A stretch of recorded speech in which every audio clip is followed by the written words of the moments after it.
Hello friends, this is மகா. நீங்கள் எல்லோரும் எப்படி இருக்கீங்க? நல்லா இருக்கீங்களா? 30 டேஸ் கிளாஸ் எப்படி போய்க்கிருக்குது? ரொம்ப ஈஸியாக புரியுதாங்க? நம்ம தமிழ் வழியாக இங்கிலீஷ் கற்றுக்கிறது ரொம்ப ரொம்ப ஈஸி. எப்படின்னு கேட்கிங்களா?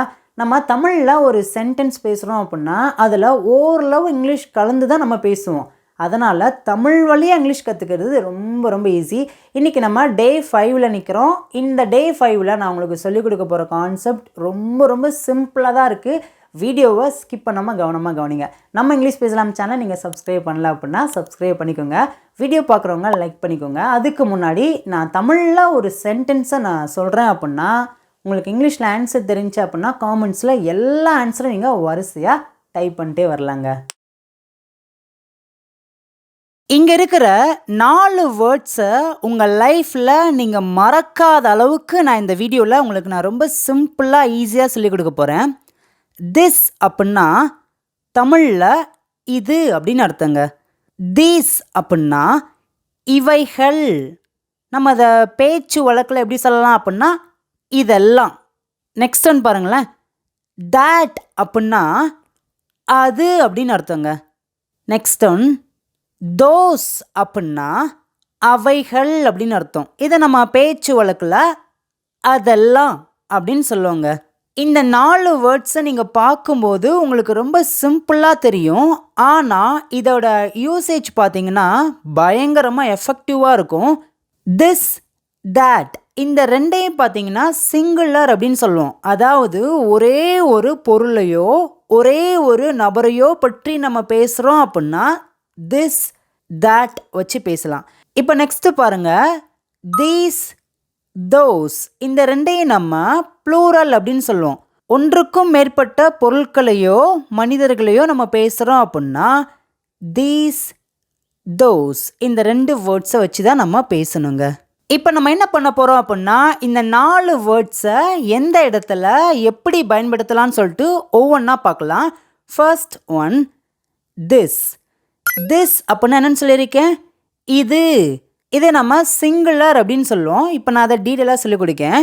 உங்கள் பக்கத்தில் ஒரே ஒரு பொருளோ அல்லது ஒரே ஒரு நபரோ இருக்கிறாங்க அப்படின்னா அந்த இடத்த நம்ம சுட்டி காமிக்கும்போது திஸ் அப்படின்னு தான் இங்கிலீஷில் சுட்டி காமிக்கணும். அதே மாதிரி உங்கள் பக்கத்தில் ஒரு 10 பொருள் இருக்குது அல்லது ஒரு 10 பேர் நிற்கிறாங்க அப்படின்னா இதுதான் அப்படின்னு சொல்லிட்டு பர்டிகுலராக ஒரே ஒரு பொருளையோ அல்லது ஒரே ஒரு நபரையோ நம்ம சுட்டி காமிக்கிறோம் பார்த்தீங்களா? அப்போயே நம்ம இந்த திஸ் இந்த வேர்டை தான் நம்ம பயன்படுத்துவோங்க. இப்போ உங்களுக்கு இந்த 2 கான்செப்ட் புரிஞ்சிருச்சா? இப்போ நம்ம இதை வச்சு நிறைய சென்டென்சஸ் பேசலாமாங்க. இது ஒரு புத்தகம். உங்கள் பக்கத்தில் ஒரு புத்தகம் இருக்குது. அதை நீங்கள் சொல்கிறீங்க இது ஒரு புத்தகம். இது அப்படின்னா எப்படி சொல்லலாம் இங்கிலீஷில்? சூப்பருங்க. திஸ். இப்போ சென்டென்ஸ் பேசலாமா? This is a book. This is a book. இது ஒரு புத்தகம். இப்போ அடுத்து பாருங்களேன்.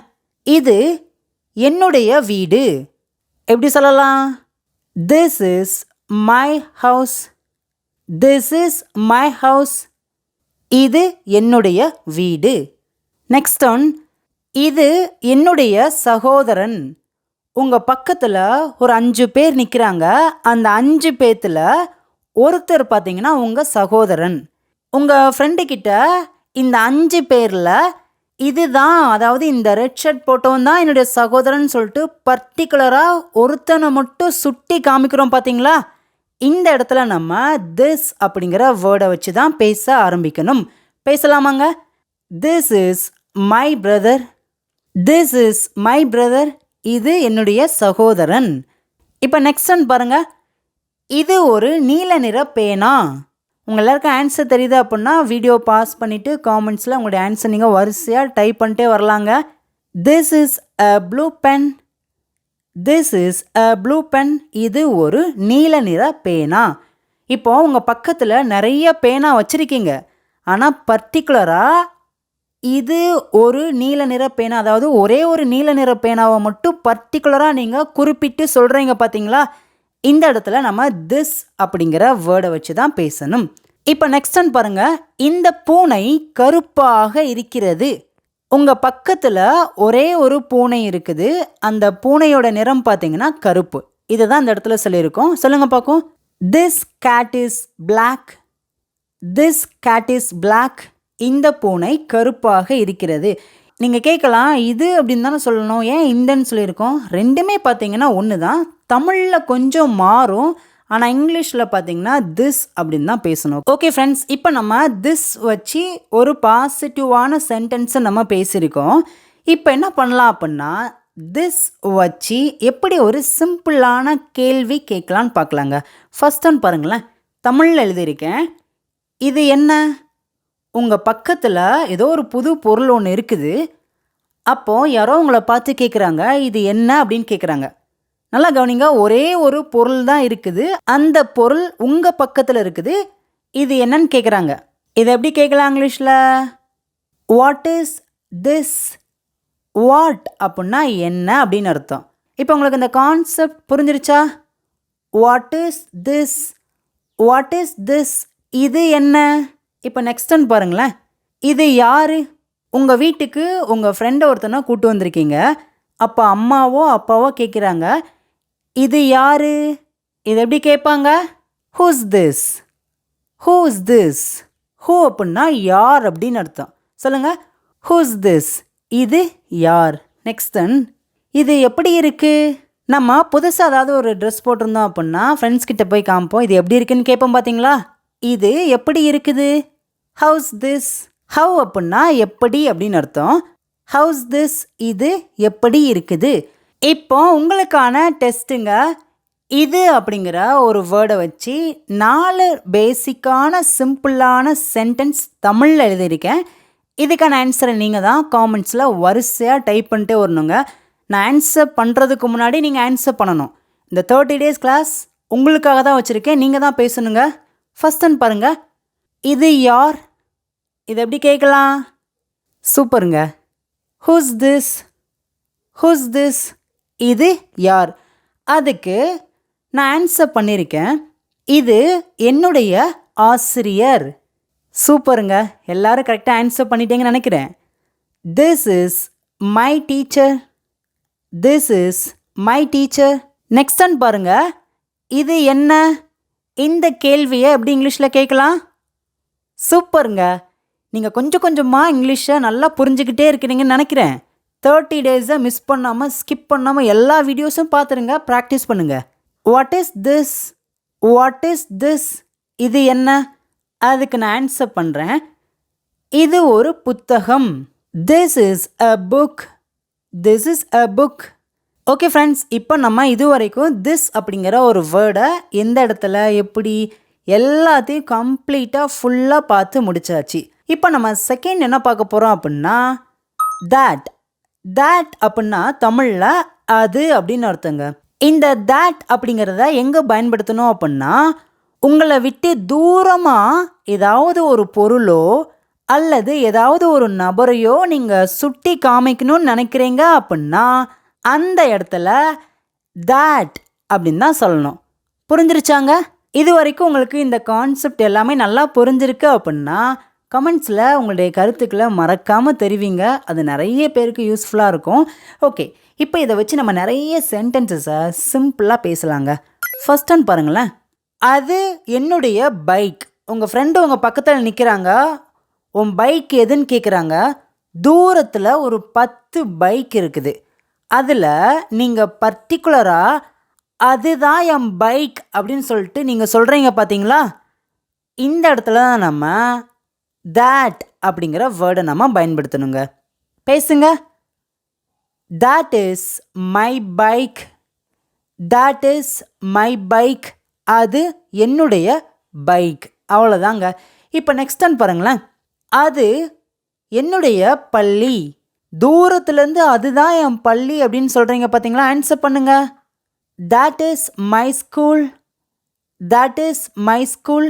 அது என்னுடைய பள்ளி. நெக்ஸ்ட் ஒன், அது என்னுடைய சட்டை. ஆன்சர் பண்ணுங்க. That is my shirt. That is my shirt. Next one, அது ஒரு ஆப்பிள். இது எப்படி சொல்லலாம்?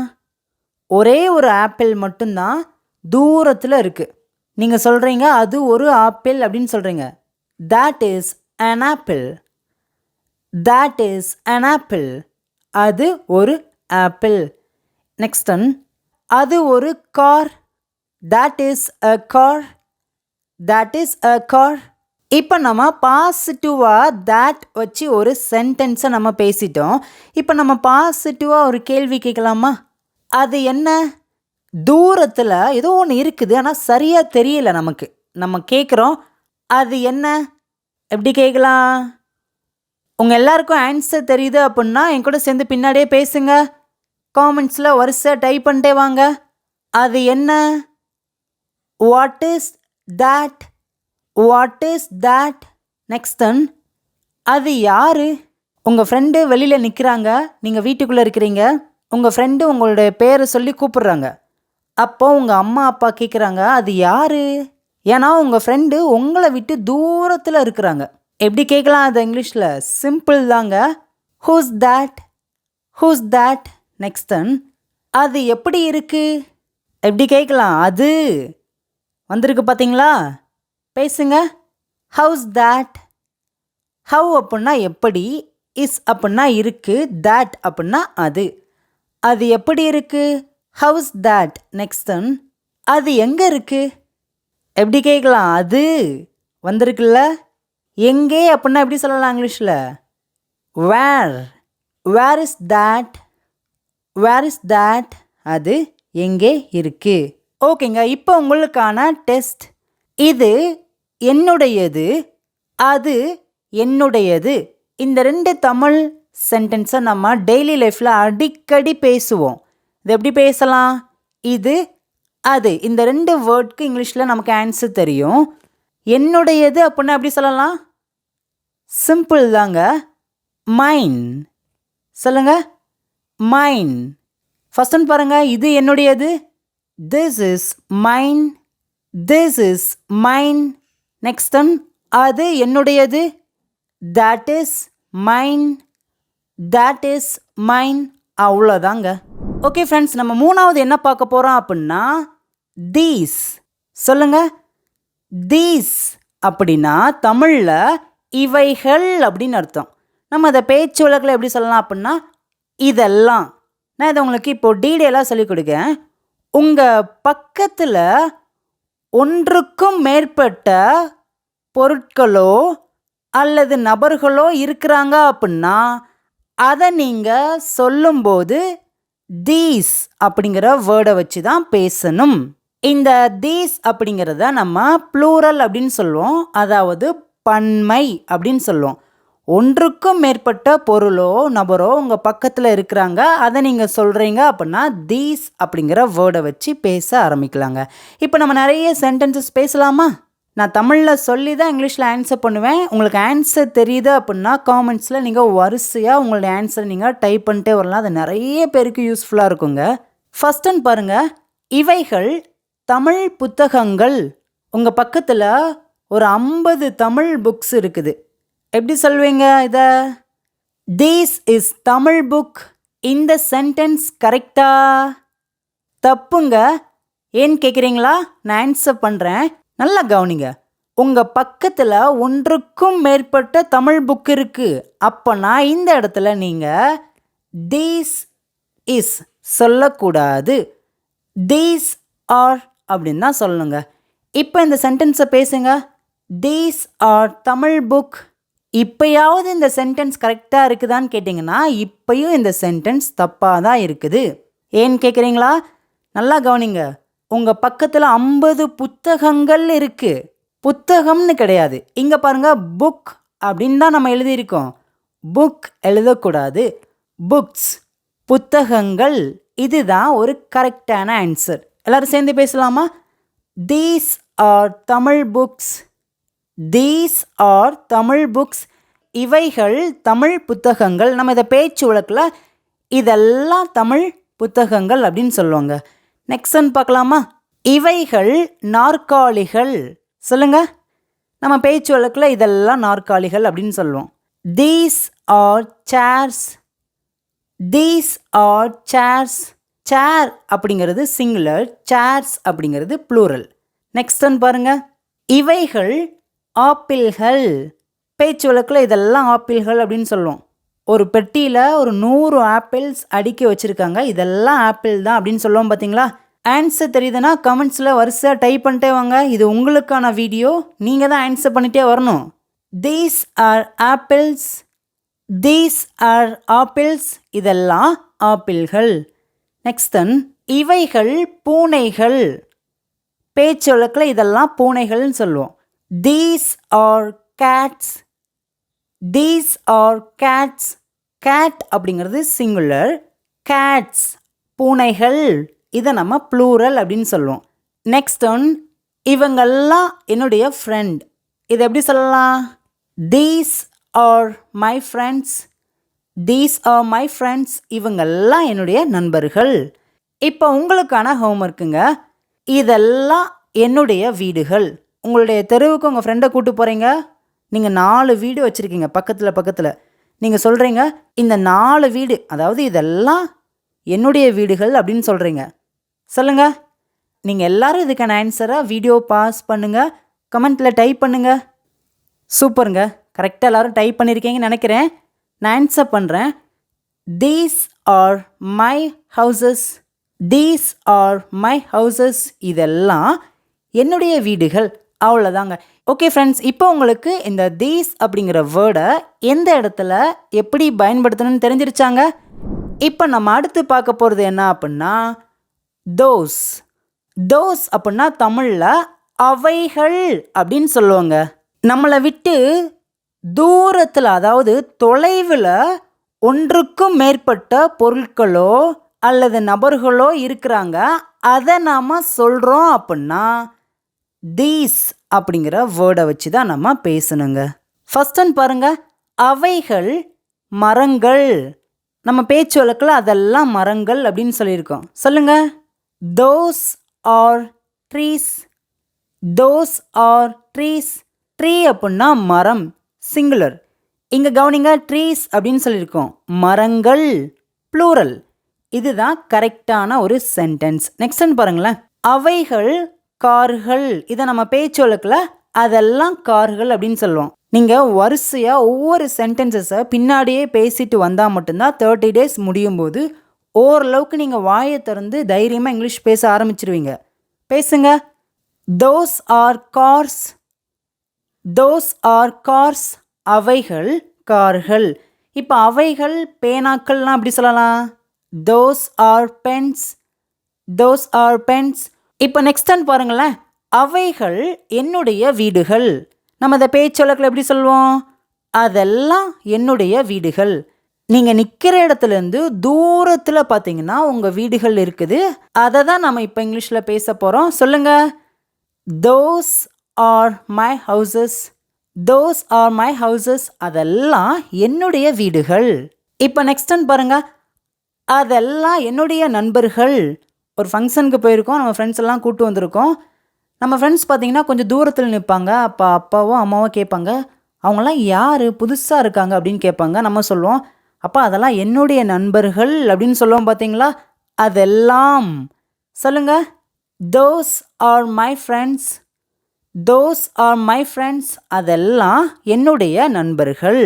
ஓகே ஃப்ரெண்ட்ஸ், ஃபைனலாக இப்போ உங்களுக்கான டெஸ்ட் வந்துருச்சு. நீங்கள் தான் இந்த 4 சென்டென்ஸ்க்கு இங்கிலீஷில் எப்படி பேசணும்னு சொல்லிட்டு காமெண்ட்ஸில் வரிசையாக டைப் பண்ணிட்டே வாங்க.